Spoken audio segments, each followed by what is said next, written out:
The United States Congress continues to fail to have the courage to do something about this. I'm prepared to take executive action. Curious about which celebs have thrown some serious shade at Kamala Harris? You're in for a treat. From Hollywood stars to rappers, some familiar faces have shared their not-so-flattering opinions about Miss Kamala. Spoiler alert, it gets pretty wild. Get ready to dive into the drama as we explore the top 10 celebs who just couldn't help but take a jab at Kamala.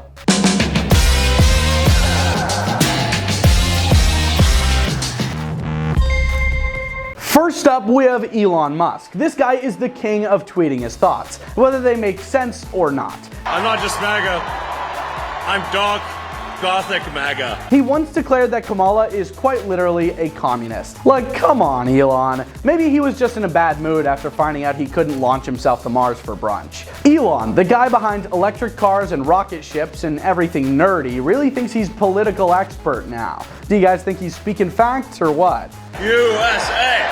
USA! Wah! Next on the list is rapper Lil Pump, if you can call him that, who made headlines not just for his music, but for his hilarious take on politics. This dude is such a massive Trump supporter that he even has a tattoo of the former president's mugshot on his thigh, because nothing says "I love America" like permanent ink on your skin. Mr. President, I appreciate everything you've done for our country, and you're doing the right thing. Lil Pump decided to jump on the anti-Kamala train, declaring that she isn't even black, she's Indian. Yes, guys, he really said this. His rant included some pretty wild insults, and it felt like a toddler throwing a tantrum. It's clear that Lil Pump would rather stick to his catchy beats than try to wrap his head around the complexities of politics. Then we have Dana White, the UFC president who's no stranger to stirring the pot. White has been vocal about his dislike for Kamala and showing his strong support for Trump. Wow, Dana, as if your cage fighting expertise qualifies you to be the voice of reason in politics. What has the other candidate proven? She can get your party's nomination without even facing voters. While it's true that Dana White can rally a crowd, perhaps he should focus on the octagon instead of trying to tackle complex political issues. Next up is Jon Voight, the actor whose claims could fill a whole conspiracy theory podcast. In one of his bizarre videos, he called Kamala a cackling hyena and declared, "This is the war of our lifetime." He even suggested that Trump is the only savior left for America. Now, is he even remotely correct? I guess it depends who you ask. Who do you think can really save America? Next up is Swae Lee, who stirred the pot with his tweets about Kamala after Biden endorsed her. He warned, "Do not vote for Kamala! Do your research on that whole camp!" And later added, "The money we sent away, every American citizen could have got minimal 200 grand.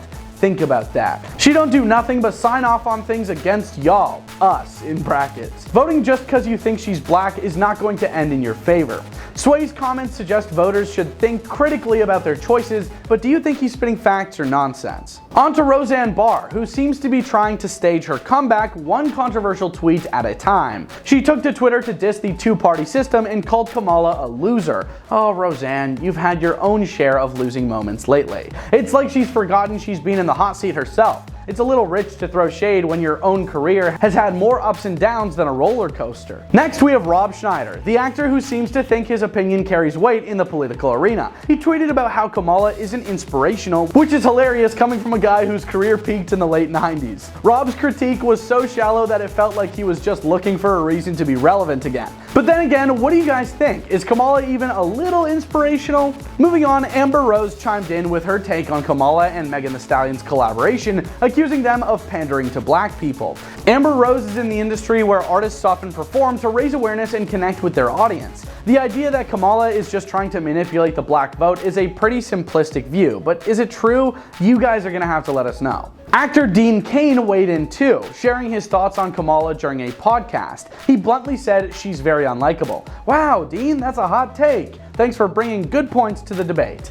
Not. His comments were less about Kamala's policies and more about his own personal dislike, which really doesn't add any substance to the conversation. If Dean thinks he can sway public opinion with such shallow comments, he might want to reconsider his strategy. Or talk with a louder voice, which often works. Dennis Quaid also decided to join the haters, stating on the Joe Rogan Experience that he just can't see Kamala being in charge.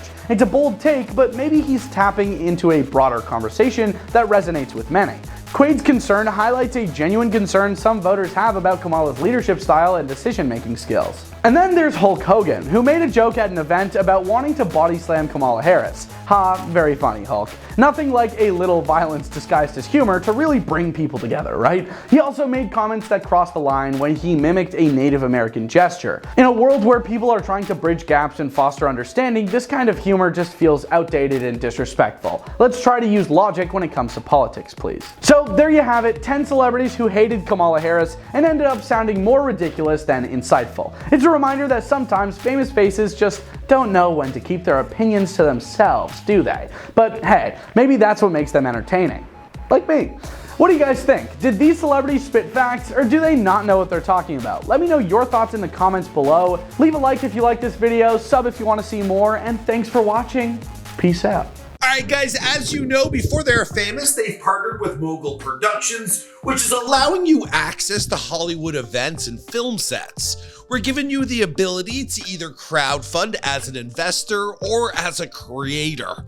And we're talking getting things like producer credits, access to red carpet events, stuff you could never have before. I mean, the Harvey Weinsteins and those guys who ran the world, well, the worst ones are locked away. And with the power of Web3, we're all getting our shot at doing what we love. I mean, you can even get a walk-on role in an upcoming feature film that's going to be released theatrically. There's no more Hollywood gatekeepers because Mogul Productions, well, they're making your Hollywood dreams a reality. And it's all through the power of Web3 and a tight-knit community. And we're also working with musical acts like Rello Renzano. Have you heard of him? Well, we just released his Before They Were Famous video, which included an in-depth interview. Take a look. So can you tell us about your journey into music and what inspired you to become a musician? I don't even know. So for this project here, well, Mogul Productions, they've teamed up with Rello for his debut album release, Can't Escape the Allure. Now, this isn't just like your average album launch. It's a revolutionary opportunity for early supporters to share in Rello's success, earning a portion of the album's profits. And trust me, I interviewed him. This guy's going places. He's got the look, he's got the talent, he's even got some flavor. I'm rooting for him. And to make things even more interesting, well, Mogul is doing a token airdrop for those who want to get involved with this project and start investing in Mogul Productions. Now, what you need to do is you go over and sign up for the whitelist. That's at zeely.io. And once you've done that, well, you leave a comment on one of the Before They Were Famous videos where you say done and your Zeely username. And that way, well, you'll be entered to win Mogul tokens. Now, they're going to allow you to spend some coin on future campaigns, like being a walk-on actor in a future movie. Heck, if you win one of those, I'll even go with you. I want to be in movies as well. Now, we got tons of collaborations and projects we'll be working on via Mogul in the future, and we update you at the end of every Before They Were Famous video, so be sure to stay tuned because we're going to be announcing new stuff each and every week. All right, till then, I'll see you guys in another video. Boom!